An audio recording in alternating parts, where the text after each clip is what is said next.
कल्पना कीजिए, एक ऐसा योद्धा जो पूरी दुनिया का सबसे महान धनुर्धर था, जो चाहे तो अकेले ही पूरे आर्यावर्त को जीत सकता था। लेकिन उस योद्धा ने अपने ही हाथों से सिंहासन छोड़ दिया। न सिर्फ सिंहासन, बल्कि अपना विवाह, अपना परिवार और अपनी आने वाली पीढ़ियां भी। ये थी भीष्म प्रतिज्ञा। लेकिन क्या आपने कभी सोचा है, उस प्रतिज्ञा के बाद हस्तिनापुर में क्या हुआ? क्या राजा शांतनु खुश थे? क्या राज्य में सब कुछ ठीक चल रहा था? नहीं। यहीं से शुरू हुई एक ऐसी कहानी जिसने आगे चलकर जन्म दिया धृतराष्ट्र को, पांडु को और विदुर को। और इन्हीं से शुरू हुई पांडव और कौरवों की कहानी।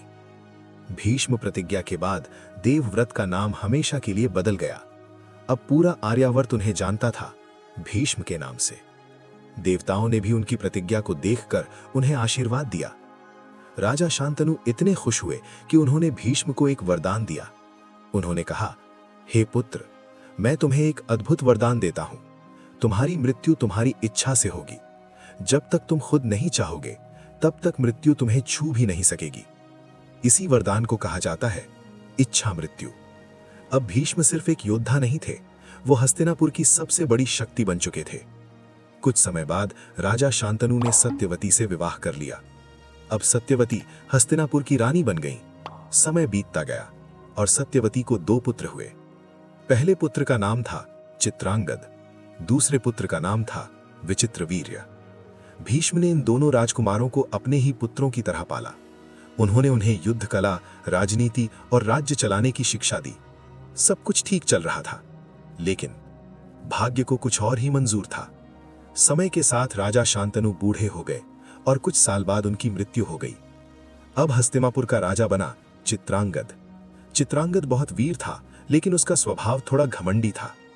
एक दिन एक शक्तिशाली गंधर्व योद्धा, जिसका नाम भी चित्रांगद था, उसने राजा को चुनौती दी। दोनों के बीच भयानक युद्ध हुआ। ये युद्ध 1-2 दिन नहीं, बल्कि कई दिनों तक चला। आखिरकार गंधर्व चित्रांगद ने हस्तिनापुर के राजा चित्रांगद को मार दिया। अब हस्तिनापुर का राजा बन गया विचित्रवीर्य। विचित्रवीर्य उस समय अभी बहुत युवा था। भीष्म ने सोचा कि अब उसके विवाह का समय आ गया है।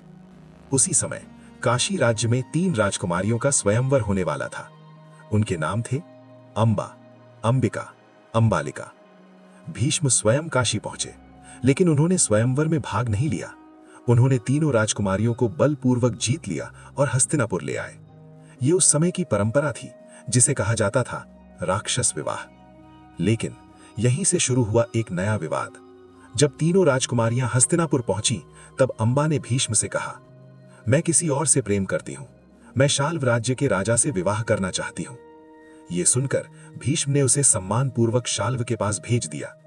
लेकिन शाल्व ने उसे स्वीकार करने से मना कर दिया, क्योंकि अंबा अब भीष्म द्वारा जीती गई थी। अंबा फिर से भीष्म के पास वापस आई और उसने कहा, अब आप ही मुझसे विवाह करें। लेकिन भीष्म अपनी प्रतिज्ञा के कारण विवाह नहीं कर सकते थे। अंबा का जीवन पूरी तरह बर्बाद हो गया और उसके मन में भीष्म के खिलाफ भयंकर क्रोध भर गया। यही क्रोध आगे चलकर महाभारत युद्ध में भीष्म की मृत्यु का कारण बना। लेकिन वो कहानी आगे आएगी। अंबिका और अंबालिका का विवाह विचित्रवीर्य से हो गया। कुछ समय तक सब कुछ ठीक चलता रहा, लेकिन विचित्रवीर्य बहुत कमजोर राजा था। वो युद्ध और राजनीति में ज्यादा रुचि नहीं रखता था। कुछ साल बाद उसे एक भयंकर बीमारी हो गई और बहुत कम उम्र में ही उसकी मृत्यु हो गई।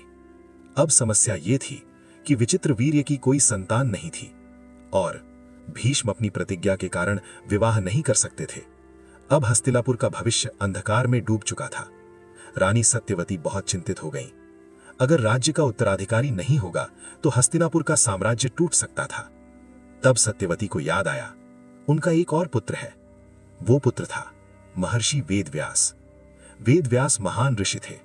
सत्यवती ने उन्हें हस्तिनापुर बुलाया और उनसे कहा, राज्य को बचाने के लिए तुम्हें एक विशेष कार्य करना होगा। उस समय एक परंपरा थी जिसे कहा जाता था नियोग। अगर किसी राजा की मृत्यु हो जाए और उसकी संतान ना हो, तो किसी योग्य पुरुष से राजवंश को आगे बढ़ाया जाता था। वेदव्यास ने अंबिका और अंबालिका के साथ नियोग किया और इसी से जन्म हुआ महाभारत के 3 सबसे महत्वपूर्ण पात्रों का। जब अंबिका वेदव्यास के सामने आई तो वो बहुत डर गईं। डर के कारण उसने अपनी आंखें बंद कर ली, इसलिए उसका पुत्र जन्म से ही अंधा पैदा हुआ। वो था धृतराष्ट्र। दूसरी बार अंबालिका को भेजा गया। वो वेद व्यास को देखकर डर के कारण पीली पड़ गई, इसलिए उसका पुत्र जन्म से ही कमजोर शरीर वाला था। उसका नाम रखा गया पांडु। सत्यवती पूरी तरह संतुष्ट नहीं थी। उन्होंने तीसरी बार अंबिका को भेजना चाहा, लेकिन अंबिका ने अपनी दासी को भेज दिया। वो दासी बिल्कुल नहीं डरी, इसलिए उसका पुत्र बहुत बुद्धिमान पैदा हुआ। वो था विदुर। विदुर आगे चलकर महाभारत का सबसे बुद्धिमान व्यक्ति बना। महाभारत की नई शुरुआत। अब हस्तिनापुर में 3 राजकुमार थे, धृतराष्ट्र, पांडु, विदुर। लेकिन समस्या अभी भी थी। धृतराष्ट्र अंधे थे, इसलिए राजा नहीं बन सकते थे। विदुर दासी पुत्र थे, इसलिए उन्हें भी सिंहासन नहीं मिल सकता था। इसलिए अंत में राजा बना पांडु। लेकिन भाग्य अभी भी अपना खेल रहा था, क्योंकि आगे चलकर इसी परिवार से जन्म लेने वाले थे पांडव और कौरव, और वही कहानी बनने वाली थी महाभारत। अगर आपको महाभारत की ये रहस्यमयी कहानी दिलचस्प लग रही है तो इस वीडियो को लाइक जरूर करें और चैनल को सब्सक्राइब करें, क्योंकि इस सीरीज में हम महाभारत की पूरी कहानी शुरू से अंत तक बताने वाले हैं। अगले एपिसोड में आप जानेंगे कैसे हुआ पांडवों का चमत्कारी जन्म, क्यों कुंती ने देवताओं से पुत्र प्राप्त किए, और कैसे जन्म हुआ महाभारत के सबसे शक्तिशाली योद्धाओं का, भीम, अर्जुन और दुर्योधन का। एपिसोड 3 में कहानी और भी रोमांचक होने वाली है। तो मिलते हैं अगले एपिसोड में।